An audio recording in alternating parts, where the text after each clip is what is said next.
yang terakhir ya Pak. Idealnya pembagian waktu itu antara me time, our time, family time itu gimana ya Pak idealnya ya? Mana yang lebih prioritas? Ya, yang pasti hidup ini semuanya perlu ya. Kalau secara persentasenya nggak ada ayatnya, tapi kitab pengkhotbah ada ayat yang mengatakan bahwa segala hal ada waktunya. Ada waktu nangis, ada waktu ketawa, ada waktu hidup, ada waktu mati, ada waktu menanam, ada waktu menabur. Jadi pengkhotbah mengajarkan semua hal ada waktunya. Demikian juga untuk tadi ya, kita itu perlu me time. Yang pasti me time itu apa sih gitu ya? Tidur udah pasti ya. Kita harus tidur 6-7 jam sehari. Itu kan nggak bisa dikurangi. Dikurangi Anda sakit dah gitu.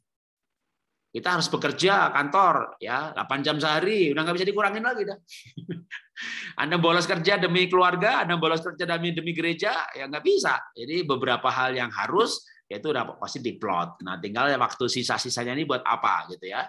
Nah, kita nggak ada patokan persentase.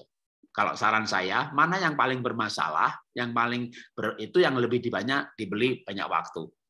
Yang pasti kalau kita secara sadar mengalokasikan untuk setiap hal, kita tidak akan terjebak dalam hanyut di satu bidang. Misalnya hanyut dalam pelayanan terus gitu ya, sampai anak nggak ada waktu buat anak. Tahu-tahu kita udah jarang waktu untuk keluarga atau keluarga besar. Nah, makanya perlu diagendakan. Tentu makin keluarga besar makin jarang. Misalnya nih, paling tidak setahun sekali 2 kali kita bertemu sekeluarga besar. Ya, kalau misalnya saya dulu ya dengan keluarga istri setahun sekali minimal, dengan keluarga saya setahun sekali, itu keluarga besar. Ya, dengan opa, oma, kakek, nenek, ciciknya istri itu ada pertemuan tahunan gitu, setahun sekali pasti. Dulu awalnya malah itu dengan keluarga istri saya, baru belakangan keluarga saya jarang ketemu ya. Udah kalau gitu saya mulai mengajak adik-adik saya, kita bikin liburan bareng sekeluarga besar. Itu setahun sekali. Ya, jarang loh keluarga besar begitu gitu ya, tapi kita membiasakan. Terus keluarga inti, saya istri dengan 3 anak. Itu kalau namanya libur Natal, ya, ini juga tahun ini 20 Desember sampai 35 Januari, itu saya pelayanan mau mau hari Minggu, tengah minggu, saya tolak semuanya. 20 Desember sampai 5 Januari tidak terima pelayanan gereja, saya pelayanan keluarga, dalam arti libur keluarga, di pantai nongkrong, ya pergi main ke mall. Kenapa? Karena memang harus ada waktu buat keluarga, yang family time. Itu menurut saya juga setahun minimal sekali. Kalau dulu sebelum anak saya ke Singapura, kita setahun malah bisa 2-3 kali. Jadi kalau libur Natal saya nggak pelayanan, libur Lebaran saya tidak ke gereja gitu ya. Malah saya dulu sempat saya ke gereja itu cuma hari Minggu ya. Saya nggak ikut doa pengerja. Anda yang sering ke Sentul kan nggak pernah lihat saya ya. Sejak Sentul gedung itu jadi, saya belum pernah 1 kali pun ikut doa pengerja. Kenapa? Ya saya nggak ada waktu. Saya memilih waktu untuk yang lain. Jadi ada bagian yang harus saya korbankan. Kalau nggak ikut doa pengerja, ya nggak boleh jadi pengerja. Ya memang udah dicopot kan. Karena nggak pernah ikut doa pengerja, nggak jadi pengerja lagi. Tapi saya harus memilih kan. Saya harus memilih. Jadi saya ini juga tidak serba semuanya gitu kan. Saya harus pilih.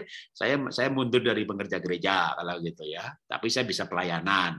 Nah begitu waktu anak saya udah gede-gede ya sekarang saya pelayanan begini lagi gitu ya. Tapi dulu saya sempat batasin.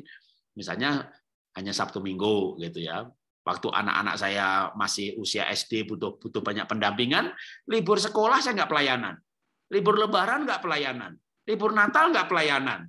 Nah, kalau pergi pelayanan ya asal kita perginya sekeluarga itu masih boleh ke Bali gitu minggunya pelayanan tapi perginya sekeluarga. Gitu. Jadi tergantung kota mana kita rundingkan sekeluarga, kita liburannya ke kota sana baru tawari gereja yang di sana. Ini saya pas ke sana. Jadi kalau saya dimulai dengan me time itu adalah yang pasti waktu sendiri itu yang tidak bisa diganggu gugat ya. Waktu tidur, waktu kerja itu kalau otomatis kan sendirian.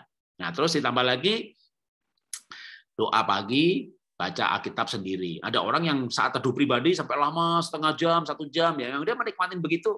Kalau saya emang nggak bisa begitu. Ya saya orangnya nggak bisa lama duduk diam.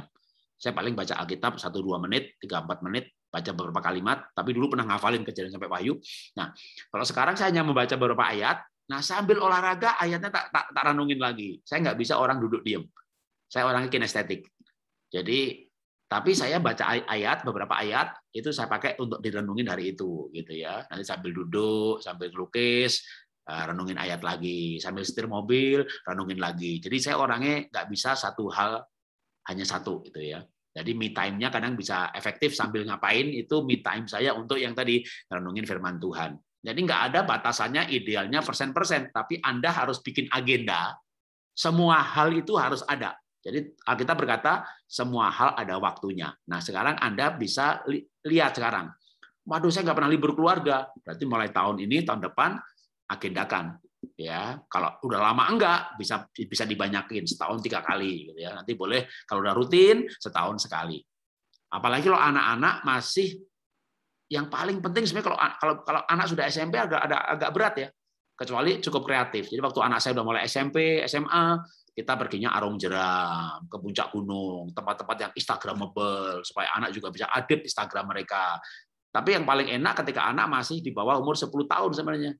Itu kita bisa lebih banyak waktu lagi dengan anak-anak. Jangan sampai pas anak-anak usia dini, waktunya harus sama orang tuanya tergila-gila pelayanan, tergila-gila dagang, bisnis. Nah, tanpa sadar itu hanyut, bahkan nggak pernah diagendakan. Jadi sebenarnya tidak ada batasan berapa kali, berapa persen, nggak ada. Yang Anda adalah yang bisa adalah Anda evaluasi, Anda tuh imbang nggak? Nggak pernah ketemu mertua dan keluarga besarnya. Waduh, gitu ya. Udah setahun nggak pernah ngunjungin mertua. Wah, agendakan. Jadi kita perlu Nah, kalau udah sering diagendakan, lama-lama jadi pola hidup. Ya, lama-lama kita jadi pola hidup. Misalnya saya 1 bulan kan pelayanan hari Minggu itu udah pasti kadang khotbah hari Minggu itu bisa 3 kali, bisa 4 kali. Kalau dulu sebelum ada COVID, misalnya pagi 2 kali, sore 2 kali. Nah, saya bilang sama istri begini, kamu ikut pagi atau ke sore? Jadi saya nggak ngajak istri ikut saya terus gitu ya. Bosan juga berduaan terus gitu kan. Jadi kadang sendirian, tapi kadang berdua. Terus dalam 1 bulan, saya biasanya 2-3 kali keluar kota.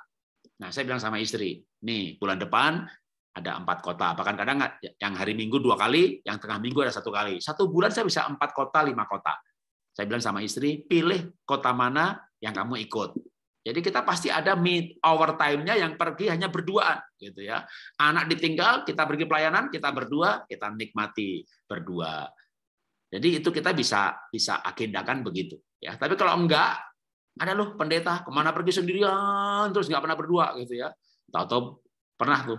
Saya pernah dengar seorang hamba Tuhan yang banyak penginjilan, istrinya ngepakin barang pulang kampung. Waduh, dia minta bercerai gitu. Jadi itu nggak imbang. Nah sekarang Anda imbangkan diri Anda sendiri. Ya kalau saya dulu tergantung usia anak juga. Waktu anak saya masih TK, SD sampai SD itu malah pokoknya anak libur sekolah, saya libur pelayanan. Ya memang akibatnya ditegur gitu kan, nggak ikut doa Sabtu, nggak ikut, ditegur. Oh daripada ditegur udah mundur sekalian. Makanya sejak tahun 98 udah nggak punya kartu pekerja lagi, karena kalau punya kartu kan nggak ikut 3 kali kan, begitu mau masuk merah, nanti ngurus lagi lapor kenapa nggak, ya udah akhirnya mundur aja deh, nggak sanggup saya gitu ya, karena waktu itu saya mengasih prioritas pada keluarga. Ada masa di mana saya memberikan prioritas pada keluarga sangat tinggi, ya sangat tinggi. Jadi memang keluarga itu nggak bisa, keintiman kebahagiaan itu nggak turun dari langit. Ya kalau tergantung, kalau Anda misalnya nggak masalah kok gitu ya, Anda bisa malah saat ini misalnya pelayanan Anda cukup banyak atau kurang, gitu ya. Kalau kurang tambahin, tapi kalau kebanyakan kurangin ya. Ikut kul juga, pendalaman Alkitab juga, doa malam juga, doa pagi juga. Udah doanya 1 kali aja lah, doa pengerja tok misalnya gitu. Doa pagi nggak usah, doa malam nggak usah, ini nggak usah gitu. Ya mungkin pendetanya marah, tapi menurut saya loh kalau Anda kebanyakan doa sama keluarganya kapan? Ya. Pelayanannya pemuda juga, pendoa syafaat juga, ini juga, aduh 1 aja dah. Ya, jadi kalau seminggu itu 7 hari, ya hari Minggu ke gereja, di luar hari itu tambah 1 aja lah gitu. Kalau sudah ikut wanita, nggak usah tengah minggu, udah tengah minggu nggak usah ikut wanita, gitu ya. Pilih salah satu. Gitu. Kalau menurut saya sih begitu ya, supaya Anda ada waktu untuk pergi ke rumah mertua. Anda ada waktu untuk pergi main sepedaan sama anak. Jadi Anda evaluasi. Ya, indikatornya mana yang dalam hidup ini harus dilakukan, tapi nggak kebagian. Tapi ada yang kebanyakan. Nah, begitu nanti dikurangin, ya pasti akan ada. Anda harus bisa bilang tidak ya. Begitu Anda bilang, aku mundur dari VBI, oh jangan dong Bu, jangan begini-begini. Nggak jadi mundur, ya Anda akhirnya akan keikat. Memang keterikat yang baik ya, kayaknya terikat sama gereja gitu. Ya baik, antara baik dan tidak baik deh. Kalau itu mengganggu keluarga Anda sebenarnya tanpa sadar, jadi Anda terikat dengan hal yang baik. Ya memang tidak terikat dengan dosa, tapi yang baik itu kadang tidak benar. Karena Anda sudah kebanyakan ke gereja, misalnya beberapa orang ya, tapi beberapa orang mungkin malah memang nggak pernah ke gereja, ya harus ditambahi gitu ya, karena ke gereja itu perlu. Jadi masalahnya sebenarnya kapan waktunya itu adalah yang harus mengevaluasi dan mengatur mana yang kurang ditambahi.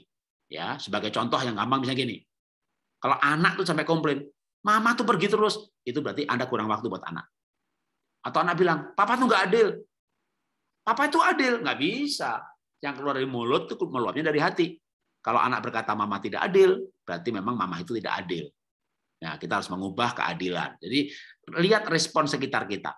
Ya, suami bilang kamu tuh terlalu banyak ke gereja deh gitu. Ya, dan anggap itu setan yang menghalangi pelayanan. Kadang-kadang akhirnya suami itu udah malas ngomong loh. Ya terserah kamu lah. Mau gereja syukur, nggak ke gereja ya terserah. Mau di rumah yang nggak terserah.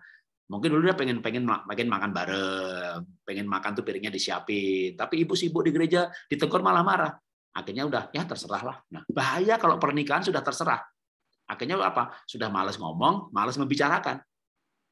Akhirnya terserah deh. Nah, itu sebenarnya udah bahaya. Ya, ketika orang terserah itu udah artinya pernikahan sudah nggak nikmat lagi. Lebih repot lagi kalau bukan selain terserah, balas dendam. Kamu sibuk di gereja? Oke. Saya juga sibuk kerja, saya sibuk aja kongkong-kongkong di mana. Udah, satunya sibuk gereja, satunya sibuk kafe sama temennya, karena dia nggak suka di gereja. Wah, sibuk dengan dunianya masing-masing. Waduh, itu udah pernikahan udah makin bahaya lagi, udah diambang kehancuran. Jadi tiap keluarga prioritasnya beda-beda. Ya, kalau sekarang yang bermasalah misalnya lagi orang tua anak, ya udah orang tua anak waktunya dibanyakin. Yang bermasalah nih pernikahan nih, jarang bareng, jarang ini bareng, udah masing-masing udah terserah gitu, udah nggak males ngomong karena kalau ngomong berantem. Mungkin dulu pernah mau pengen ngomong, jangan banyak-banyak gereja, tapi malah berantem, artinya terserah dah. Nah, udah. Berarti sekarang mulai komitmen lagi untuk waktu buat pasangan dan harus mengurangi yang selama ini menyita banyak waktu. Jadi sebenarnya tiap kondisi keluarga akan butuh saat ini proporsi yang berbeda sampai nanti mencapai keseimbangan baru.